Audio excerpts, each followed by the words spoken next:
Bien, nous sommes à nouveau ensemble après une semaine qui fut longue, bien remplie, et pour moi c'est une joie, une grande joie quand on est ensemble, parce qu'on a l'opportunité de se revoir. Pendant la semaine, il se passe beaucoup de choses. Il y a les activités, il y a les satisfactions, il y a les plaisirs, il y a surtout beaucoup de travail qui fatigue le corps humain. Il y a des joies, des moments de plaisir et parfois beaucoup de tristesse aussi. Alors, nous devons gérer tout cela et continuer sans nous affaiblir, sans nous décourager, et surtout avec le secours de la prière de ceux qui nous entourent. Parfois c'est très dur, les jours passent, et par-dessus tout cela, il y a les problèmes de santé. Et quand ces problèmes ne sont pas les problèmes de quelques-uns en particulier, ils sont le problème d'autres, parce que tour à tour, étant des humains, nous sommes sujets et tribus à devoir passer par ces moments. J'ai choisi aujourd'hui comme sujet l'appartenance. L'appartenance, c'est un titre, mais l'appartenance, dans cette expression, dans ce mot,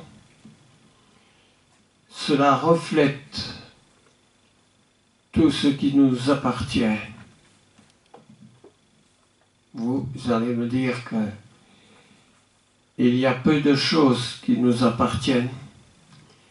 Quelquefois, quand on regarde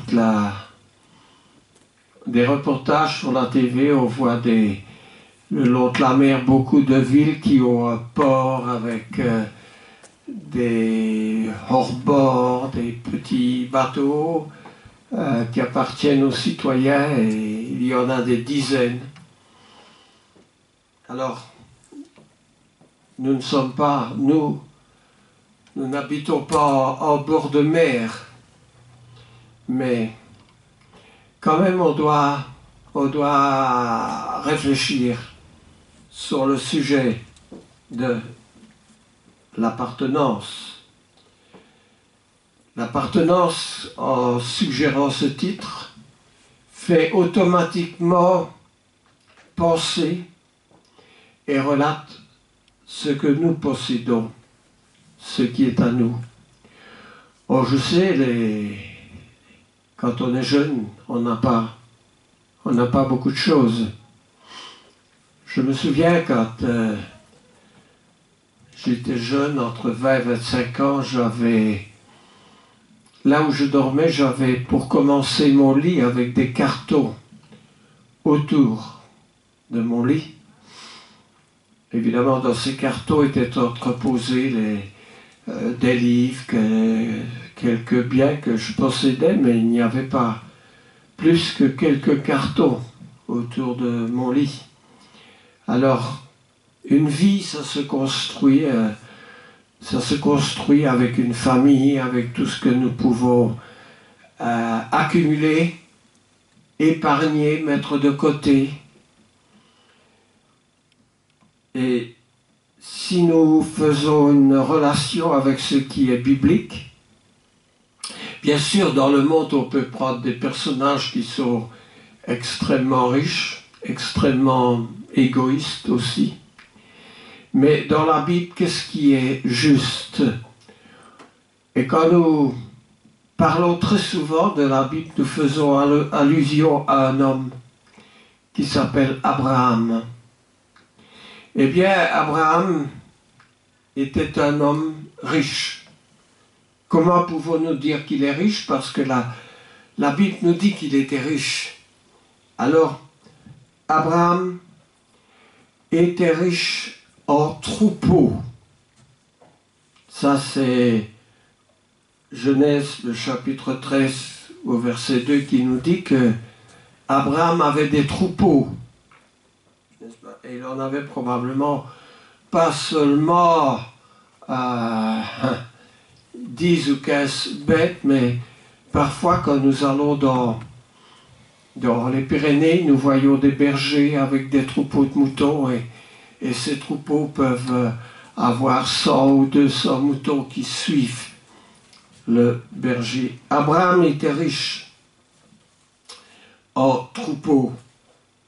Alors, il nous dit aussi que l'Éternel est riche. Et vous allez me dire évidemment que l'Éternel est riche. Tout lui appartient. Mais la Bible, dans le passage dont je fais allusion, spécifie, c'est en Exode au chapitre 34 et le verset 6, Exode 34, verset 6, que l'Éternel est riche en bonté et en fidélité. Alors ça, c'est important. Nous avons un cantique qui, quand nous chantons, qui dit « Quel ami fidèle et tendre nous avons en Jésus-Christ. » Eh bien voilà, il est riche en bonté, il est fidèle, c'est un ami tendre. Alors, moi j'ai noté quelques passages ici. Dans l'évangile de Luc, au chapitre 18, on ne va pas prendre le temps d'aller tout lire, mais Jésus s'entretient avec un jeune homme. Et un jeune homme où Jésus lui dit évidemment de partager, et ce jeune homme apparemment n'était pas prêt à répondre à cet appel de Jésus, mais ce jeune homme était triste. Était triste parce qu'il était riche, n'est-ce pas? Et il devait se défaire d'une partie de ses richesses. Alors, je vous pose la question, a-t-on besoin d'être riche pour partager? Vous avez raison, n'est-ce pas? On n'a pas besoin d'être riche pour partager. Jésus a dit, il y a plus de bonheur à donner qu'à recevoir. J'aime bien recevoir comme tout le monde, mais je vous assure qu'il y a beaucoup de bonheur dans mon cœur quand je peux donner quelque chose. Je peux partager. Alors là, ma joie est immense, elle est grande, n'est-ce pas? Et l'apôtre Paul dit aux Corinthiens qu'il s'est fait, en parlant de Jésus, il s'est fait pauvre de riche qu'il était. Il s'est fait pauvre de riche qu'il était. C'est de Corinthiens, le chapitre 8 et le verset 9. 2 Corinthiens, chapitre 8, verset 9. Alors, toujours en parlant de la richesse de Dieu, l'apôtre Paul dit dans l'épître aux Éphésiens, au chapitre 2 et au verset 4, que Dieu est riche en miséricorde. Dieu est riche en miséricorde.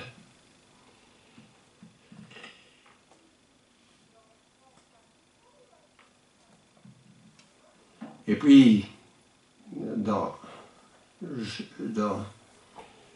Jacques au chapitre 2, verset 5, Dieu n'a-t-il pas choisi les pauvres, n'est-ce pas, pour qu'ils soient riches? Dans l'Apocalypse au chapitre 2, verset 9, je connais ta pauvreté et ta richesse. Et puis en 1 Timothée chapitre 6, je vous donne quelques références.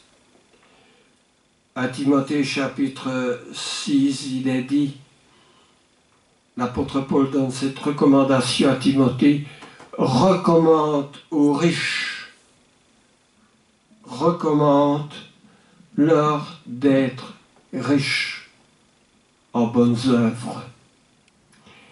On n'a pas besoin nécessairement d'avoir beaucoup d'argent pour être une sorte de riche qui plaît aux yeux de Dieu. Les bonnes œuvres plaisent à Dieu. Alors, évidemment, si on n'a rien, il est difficile d'avoir une appartenance de quelque chose, mais je dis déjà que si on n'a pas de l'argent, il est au moins possible d'être riche en bonnes œuvres, en fidélité, en miséricorde, et tout cela plaît à Dieu. Alors quand nous allons dans la Bible, nous voyons des gens qui sont riches, n'est-ce pas? Les choses qui appartiennent aux hommes. Par exemple, Lot. Alors qui était Lot? Dites-le encore. Le neveu d'Abraham, n'est-ce pas?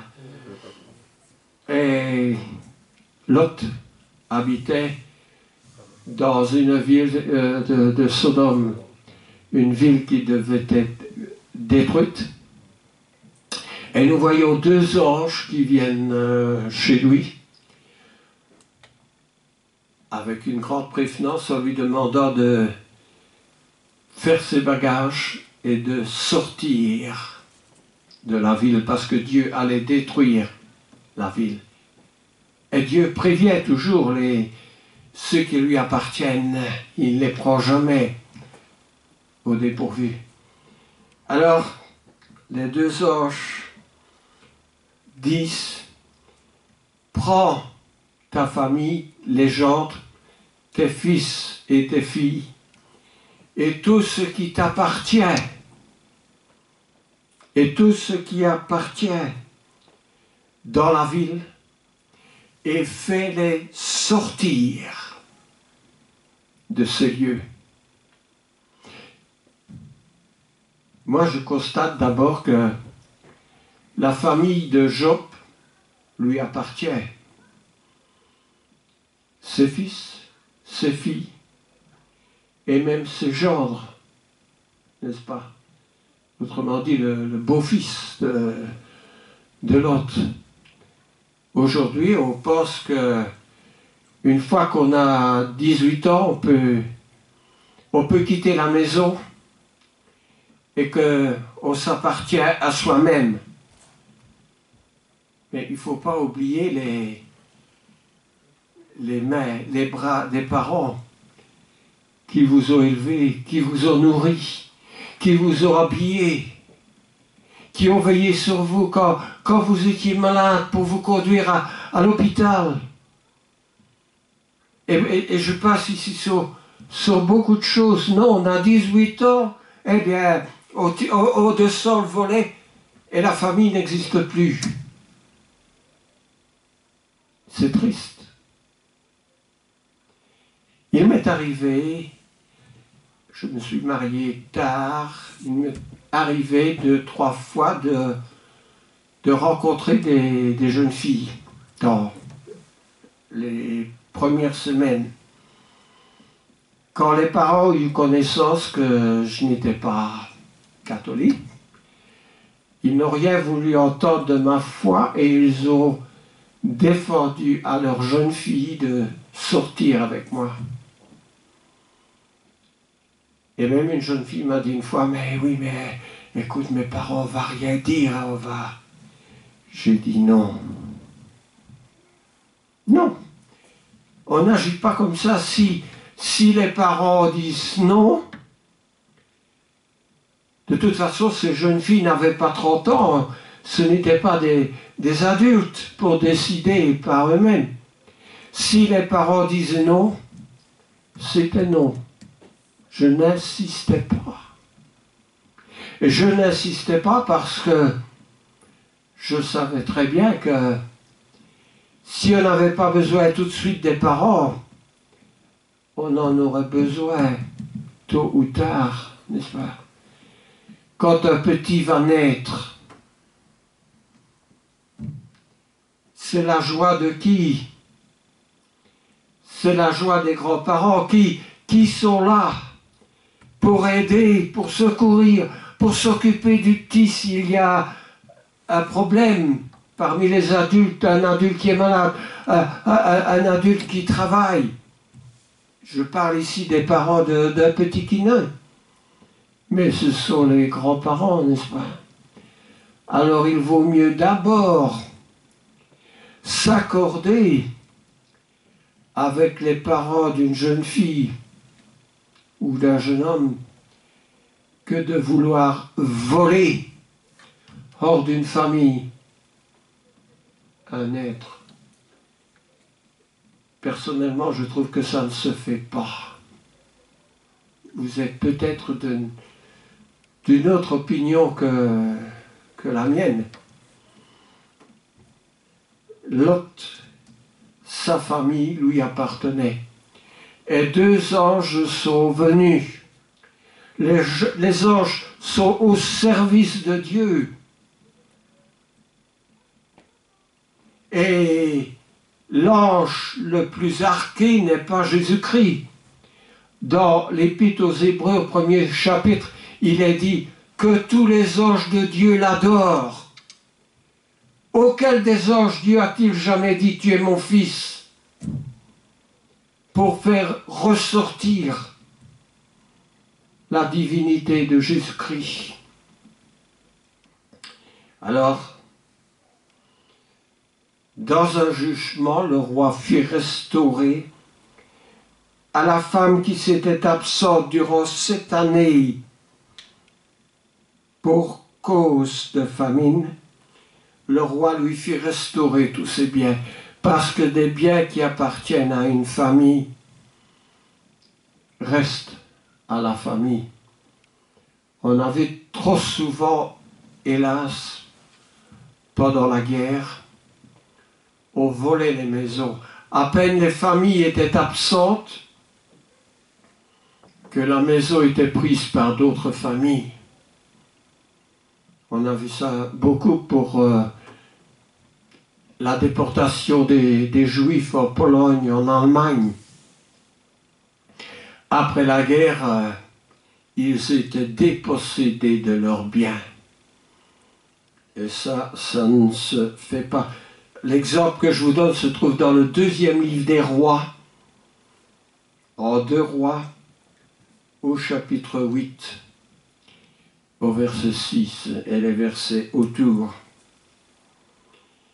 Alors, un autre personnage qui a une appartenance, c'est évidemment Job. Correct, c'est Job, n'est-ce pas? Job. Et Satan n'a pas manqué là aussi de jouer son jeu, parce que Satan a dit à Dieu, touche à ce qui appartient à Job, et Job te maudira. C'est un pari risqué. Dieu avait donné la permission à Satan d'éprouver Job. Mais Job ne s'est pas laissé prendre, il est resté fidèle, n'est-ce pas? Même à sa femme qui lui a dit « Maudit Dieu !» Job a dit non. Et pourtant, dans son fort intérieur, dans son être intérieur, Job était très éprouvé. Sa tristesse était grande, elle était profonde, au point de maudire le jour où il était né. Il y avait pour passer au Nouveau Testament, il y avait un personnage quand l'apôtre Paul, dans la fin des Actes, il est emmené comme un prisonnier sur un bateau romain, et suite à une tempête, le bateau s'est échoué sur la plage du Nil. C'était dans l'île de Crète. C'est un endroit de vacances aujourd'hui, l'île de Crète. Et là, il a été secouru, lui et tous les gens du bateau, il a été secouru par les habitants. Et il y avait un personnage principal, on va dire un chef de clan, chef du village, qu'on appellerait peut-être un bourgmestre, un maire aujourd'hui. Et ce personnage s'appelait Publius, donc P-U-B-L-I-U-S, Publius. Alors, il est dit que dans le personnage principal, il y avait des terres qui lui appartenaient, n'est-ce pas? Et Paul a effectué une guérison dans la famille de Publius, n'est-ce pas? Il avait des terres qui lui appartenaient, Publius. Mais à la fin, il a reconnu que Paul était bien un serviteur de Dieu, et il a reconnu à ceci, c'est que Paul s'est fait mordre par un serpent. Paul s'est fait mordre par un serpent. Et tous, dans les heures qui suivaient, attendaient à ce que l'apôtre Paul tombe mort suite à cette blessure. Mais qu'a fait Paul? Il a secoué, n'est-ce pas, sa main dans le feu. Et au fil des heures qui ont suivi, l'apôtre Paul n'est pas mort. Et là, ils ont vu que Paul, bien que prisonnier des Romains, était réellement un serviteur de l'Éternel. Tous l'ont reconnu, même les Romains, même les ennemis de Paul. Et il faut dire que Paul était de nationalité romaine également par la terre où il était né. Alors il y a des choses qui appartiennent à Dieu. Et d'abord dans le livre du Deutéronome, qui est dans les 5 premiers livres de la Bible écrits par Moïse, au chapitre 18 et au verset 13, il est dit « Tu seras entièrement à l'Éternel ». Alors j'aimerais bien prendre ce chapitre 18 de Deutéronome, et j'aimerais bien le prendre. Pourquoi? Eh bien parce qu'il y a une recommandation qui est donnée au sujet de quelque chose qu'on ne peut pas faire. Donc je prends Deutéronome chapitre 18 et je lis à partir du verset 13. D'abord, je vais lire un peu plus haut.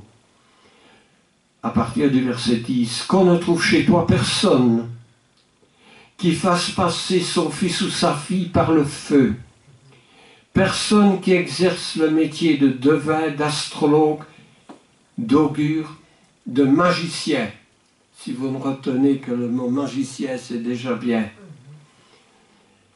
Alors, dans le verset 11, dans Chanteur, personne qui consulte ceux qui évoquent les esprits ou qui disent la bonne aventure. Personne qui interroge les morts. Si vous prenez un petit journal que vous recevez dans votre boîte aux lettres, vous avez 2 grandes colonnes de personnes qui disent la bonne aventure et qui vous offrent leur service, peut-être pour 100 € ou quelque chose comme ça, et qui disent la bonne aventure, ce qui n'est jamais, ce qui n'a aucune vérité, ni biblique ni scientifique. Car quiconque fait ces choses est en abomination à l'Éternel. Donc ça veut dire en abomination, l'Éternel ne peut pas accepter ces choses-là. Et c'est à cause de ces abominations que l'Éternel, ton Dieu, va chasser ces nations devant toi. Alors c'est le verset 13 ici que je fais remarquer. Tu seras entièrement à l'Éternel, ton Dieu. Tu seras à Dieu entièrement.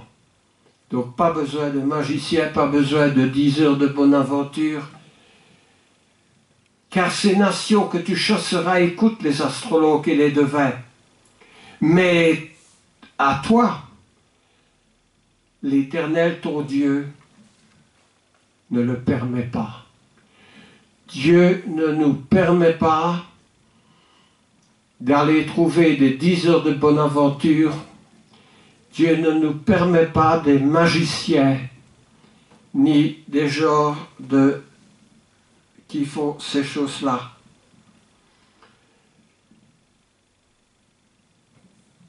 À Dieu appartient les explications, n'est-ce pas? Je prends l'exemple de 2 personnages qui étaient avec Joseph, n'est-ce pas? Joseph qui avait été vendu par ses frères. Et nous étudions ces personnages les mercredis dans la classe biblique.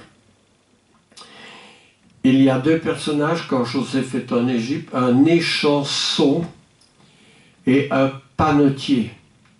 Le panetier, il fait du pain et l'échanson, il s'occupe du vin. Ils étaient en désaccord avec leur maître. Ils ont été mis en prison pour un temps et puis ils ont fait des rêves et ils ne comprenaient pas ces rêves. Alors ils ont été trouver Joseph pour avoir l'explication de ces rêves.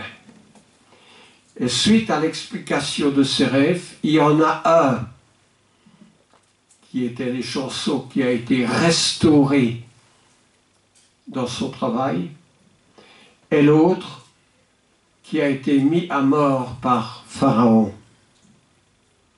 Alors, il est dit dans Deutéronome, dans Genèse, pardon, parce que c'est le livre de la Genèse au chapitre 40 et au verset 8, Joseph dit, « N'est-ce pas à Dieu qu'appartiennent les explications ?» On voudrait savoir beaucoup de choses. Peut-être on voudrait savoir le jour qu'on va mourir. On voudrait savoir si notre grand-père est au ciel. On voudrait savoir si on va guérir, si on va acquérir une situation avec de l'argent, une situation meilleure. Tout cela, dit Joseph, c'est à Dieu qu'appartiennent les explications. Et si l'Éternel, si notre Dieu ne nous donne pas toutes ces explications, Eh bien, c'est que Dieu a ses raisons. La Bible dit les choses cachées appartiennent à Dieu et les choses révélées appartiennent à nous et à nos enfants. Alors une chose qui appartenait à Dieu, c'était tous les premiers-nés, tant des animaux que les premiers-nés dans une famille. C'est Lévitique chapitre 27,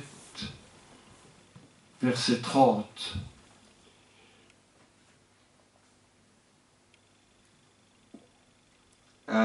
Tout premier-né, non, c'était Exode 34, 19.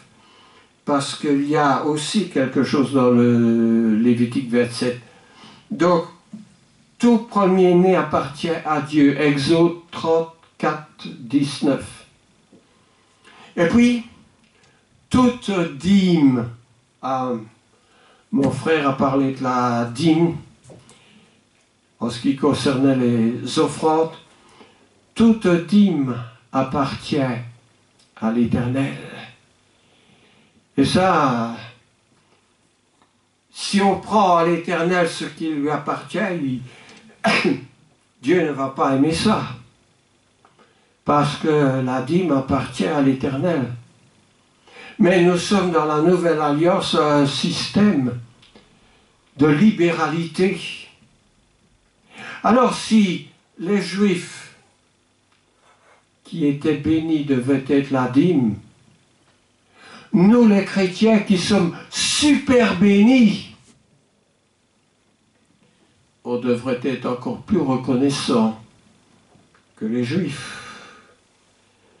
Donc ça c'est Lévitique 27, 30. Alors, dans la prière, justement ce matin dans la classe on a parlé de la prière. La prière à Dieu, on a parlé du Notre Père, où dans cette prière il y a 9 choses qui sont demandées à Dieu. Les 6 premières choses sont pour la glorification de Dieu et les 3 dernières choses, c'est seulement ce qui concerne nos demandes, notre pain quotidien, le pardon de nos offenses, mais des choses qui sont essentielles. Et quand Jésus termine sa prière, qu'est-ce qu'il dit Jésus? C'est à toi qu'appartient le règne, la puissance et la gloire. N'est-ce pas, c'est en Matthieu au chapitre 6 et c'est le verset 13. Matthieu 6, 13. C'est à toi, ô Dieu, qu'appartient le règne, la puissance et la gloire. Et il ajoute dans tous les siècles. Alors, les Israélites, à qui appartenait la gloire et aussi les alliances, la loi, le culte, les promesses et les patriarches. L'apôtre Paul en Romains au chapitre 2, il dit ceci, Romains chapitre 2, je vais le lire des versets 4 et 5. Où méprises-tu les richesses de sa bonté, de sa puissance et de sa longanimité, ne reconnaissant pas que la bonté de Dieu te pousse à la repentance, mais par ton endurcissement, par ton cœur impénitent, tu t'amasses un trésor de colère pour le jour de la colère. Il faut reconnaître que la bonté de Dieu pousse à la repentance. La repentance, ça veut dire à changer de vie. La repentance, c'est ce qui accompagne le baptême. Quand quelqu'un donne sa vie à Dieu, il donne sa vie à Dieu pour se faire un peuple qui appartient à Dieu.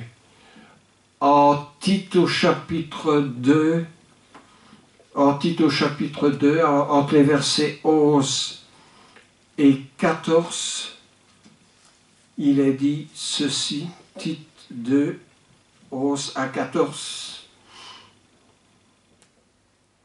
C'est par la grâce de Dieu, source de salut pour tous les hommes, a été manifestée. Elle nous enseigne à renoncer à l'impiété, au convoitissement de haine, et à vivre dans le siècle présent selon la sagesse, la justice et la piété, en attendant la bienheureuse espérance et la manifestation de la gloire du grand Dieu et de notre Sauveur Jésus-Christ, qui s'est donné lui-même pour nous, afin de nous racheter de toute iniquité et de se faire un peuple qui lui appartienne, purifié par lui et zélé pour les bonnes œuvres. Eh bien, quand on est baptisé, on fait partie de ce peuple qui appartient à Dieu. Le Seigneur connaît, dit Timothée, le Seigneur connaît ceux qui lui appartiennent, n'est-ce pas? Un passage qui est assez marquant et en Corinthiens où il est dit « Vous ne vous appartenez pas à vous-même, vous appartenez à Dieu. » Et nous tous qui sommes là assis ce matin sur notre banc, nous appartenons à Dieu. Et il vaut mieux savoir que nous appartenons à Dieu parce que le jour où ce monde va prendre fin, le jour où nous allons mourir, eh bien, notre appartenance à Dieu, n'est-ce pas, va continuer. Et nous serons du bon côté, comme on dit.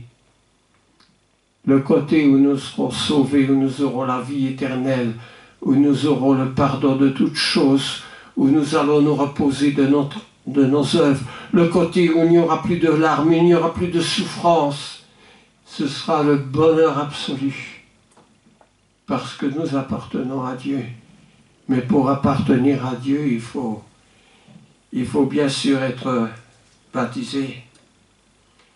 Alors, si on appartient à Dieu, il faut le suivre, il faut suivre Jésus. Jésus dit les renards ont des tanières, mais le Fils de l'homme n'a pas d'endroit où il peut reposer sa tête. Et nous qui sommes avec Jésus, ça veut dire que nous ne sommes pas une race de paresseux, mais nous sommes une race de gens qui prient. Une race de gens qui le suivent, qui l'adorent et qui prend soin les uns des autres. Amen. Amen.